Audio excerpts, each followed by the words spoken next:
ย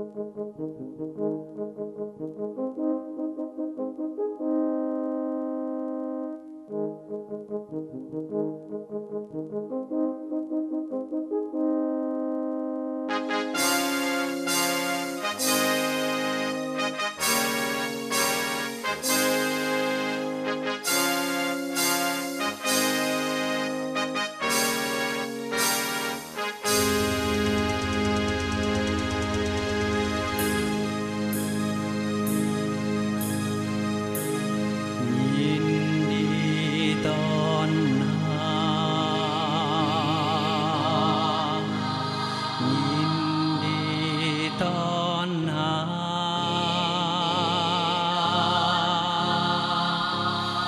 หลวงพระบางยินดีต้อนรับสาวลาวทั้งชาติที่ได้มาร่วมกันในวันนี้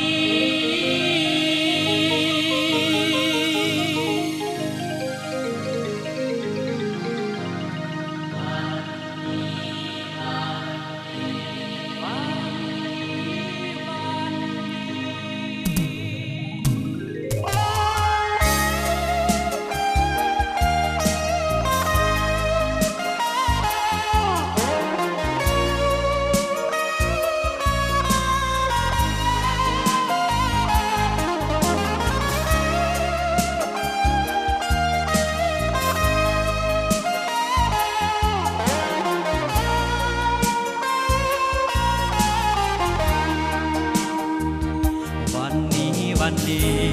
เฮาได้มาพบกันครั้งใหม่พบกันครั้งใหม่ในวันยิ่งใหญ่ของสาวหลวงพระบางมหากรรมกีฬาแห่งชาติครั้งที่5เฮามาจับมือกันแข่งขันกันด้วยน้ำใจกีฬา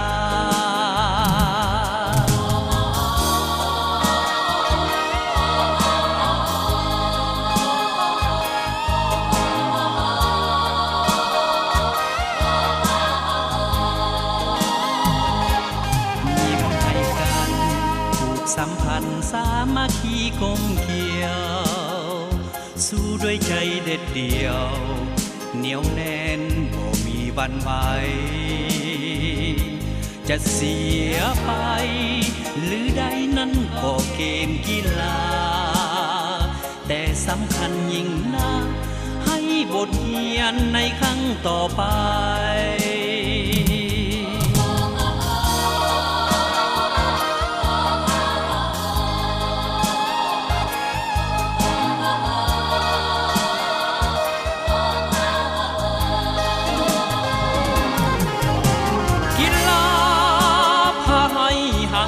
เข้มแข็งกีฬาพาให้จิตใจเบิกบานกีฬาสร้างพลังต้านบังโลกาจงพร้อมกันมาฝึกฝนกายญาฝึกแห่กีฬา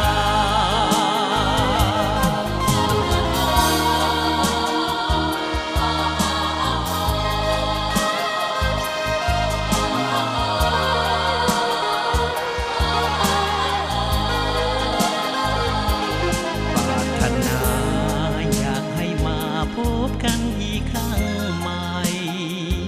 ถึงอยู่ห่างไกลอย่าลืมไหลหลวงพระบางเด้อเจ้าขอนำเอาพรใส่ไปสู่สาวพี่น้องให้สมปองหมายศาสตร์เก้าไปสู่วัฒนา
เข้มแข็ง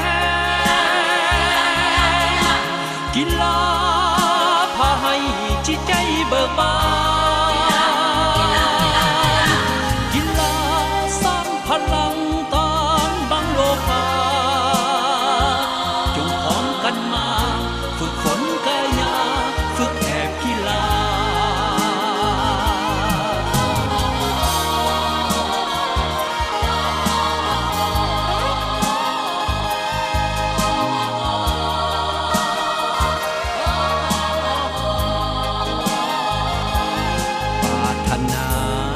อยากให้มาพบกันอีกครั้งใหม่